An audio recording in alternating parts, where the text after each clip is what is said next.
چونکہ social media کا زمانہ ہے، ہمارے نوجوان کتابوں کو دیکھتے نہیں، اور جو نیٹ پر آیا ہے اور جو سوشل سائٹس پر آیا ہے اسی کو وہ سب کچھ سمجھ جاتے ہیں جی اسی لیے ان کے پھیلائے ہوئے پروپیگنڈوں سے متاثر ہو جاتے ہیں اور سوچتے ہیں اس کا جواب کیا ہوگا. تو ہم اب ان سب کے جوابات لے کر کے سوشل میڈیا پر بھی آئے ہیں.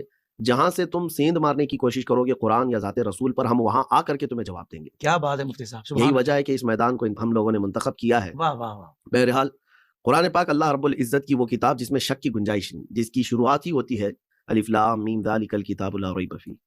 یہ وہ عظمت والی کتاب جس میں شک کی گنجائش نہیں.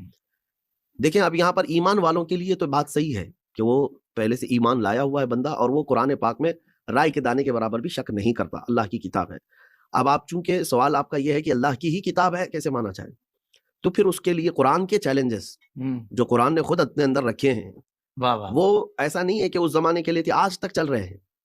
جیسے قرآن پاک میں رب تبارک و تعالیٰ نے فرمایا قل ان اجتمعت الانس والجن على ان ياتوا بمثل هذا القرآن لا ياتون بمثله ولو كان بعضهم لبعض ظهيرا. محبوب آپ فرما دیں کہ اگر سارے انسان جمع ہو جائیں اور سارے جنات جمع ہو جائیں اور ایک دوسرے کی مدد کریں، اس طرح کا قرآن لانا چاہیں تو لا نہیں سکیں گے. واہ واہ واہ واہ واہ. یہ 15ویں پارے کی آیت ہے. تو رب تبارک و تعالیٰ نے جب یہ فرمایا قرآن کی یہ آیت موجود ہے تو یہ چیلنج ہے قرآن کا کہ اگر واقعی تم یہ کہتے ہو کہ اس طرح کی کتاب تو انسانوں کی بنائی ہوئی ہو سکتی ہے تو لاؤ پھر اس طرح کی کتاب. یہ تو کلام ربانی کی بات ہوئی، لا نہیں سکو گے. اور رب تبارک و تعالیٰ نے اس کے بعد پھر تخفیف فرمائی، ارشاد فرمایا فأتوا بعشر سور مثلی، اس کے مثل جو ہے 10 صورتیں تو لے آؤ. اس کے بعد پھر ہوا قل فأتوا بسورۃ مثلہ، کہ اس کے مثل جو ہے نا ایک سورہ تو لے کے آؤ. تخفیف ہوتی گئی. یہ چیلنجز ہیں قرآن پاک کے. اور پھر اللہ تعالیٰ نے یہ بھی فرمایا وَإِن كُنتُم فِي رَيْبٍ مِّمَّا نَزَّلْنَا عَلَىٰ عَبْدِنَا فَأْتُوا بِسُورَةٍ مِّن مِّثْلِهِ، ایک سورہ اس کے مطابق لے آؤ. اگر تم شک کرتے ہو ہمارے بندے پر اتاری ہوئی، بندے خاص یعنی رسول پاک صلی اللہ علیہ وسلم پر اتاری ہوئی اس کتاب میں تمہیں شک ہے تو لاؤ اس طرح کی ایک سورہ. اب میں آپ کو بتاتا ہوں کن لوگوں کو یہ چیلنج کیا جا رہا ہے.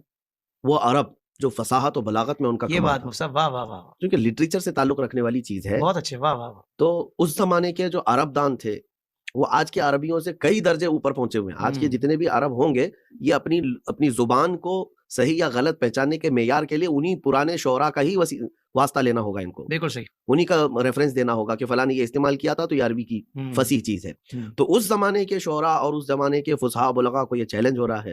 لیکن آپ بتائیں کہ ان لوگوں کے پاس جنگیں لڑنے کے لیے بڑا ہتھیار جمع کرنا اور لوگوں کی فوج جمع کرنا اس سب کے لیے وقت تھا، تو پھر قرآن کے جمع کرنے کے لیے کیوں نہیں وہ سیریس ہوئے؟